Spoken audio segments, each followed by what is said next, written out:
Salut cu drag, iubiții mei! Aș vrea să vă spun ceva cu privire la taina nașterii din apă. Știți că Domnul nostru Iisus Hristos a spus că cine nu se naște din apă și din Duh. Noi înțelegem, putem vorbi multe despre nașterea din Duh, dar despre nașterea din apă, noi am vorbit doar cam scurt până acum. Dom'le, te naști din apă înseamnă să te botezi. Însă să știți că nașterea din apă implică mult mai mult decât botezul. Și astăzi să vă spun cele trei caracteristici, cele trei fundamentale caracteristici ale apei. Apa în starea ei pură este transparentă. Vezi prin ea. Nu are culoare. Este transparentă. La fel creștinul care e născut din apă este transparent, este sincer. Vezi prin el, nu e un om ascuns, nu e un om viclean. Este un om sincer. Transparența implică sinceritate. Deci iată o parte din a fi născut din apă.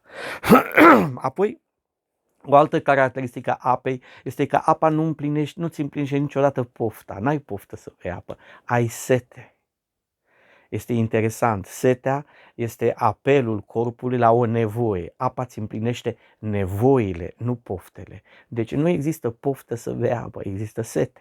Cu afara faptului că vrei să bei apă, că faci o terapie, faci ceva cu apă, bei apă cu mintea ta, că trebuie să bei, să te hidratezi și așa mai departe, dar nu o bei că ai poftă. O bei pentru că știi că trebuie. Însă corpul simte doar sete și este diferență între sete și poftă. Când mănânci, ți-e foame, da? Dar nu mănânci numai că ți-e foame de multe ori.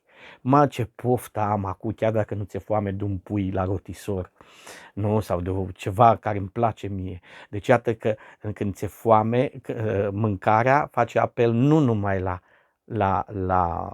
la foame, ci și la poftă. Însă apa niciodată. De aceea creștinul nu e născut din pofte, nu trăiește după pofte și dacă e născut cu adevărat din apă, își împlinește nevoile și nevoile altora, nu poftele, nu patibile, nu poftele lui sau ale altora.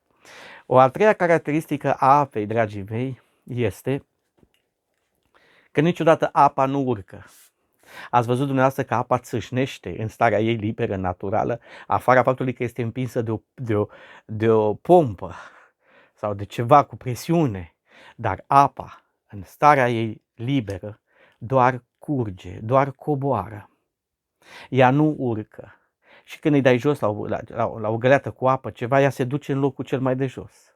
Așa este și creștinul.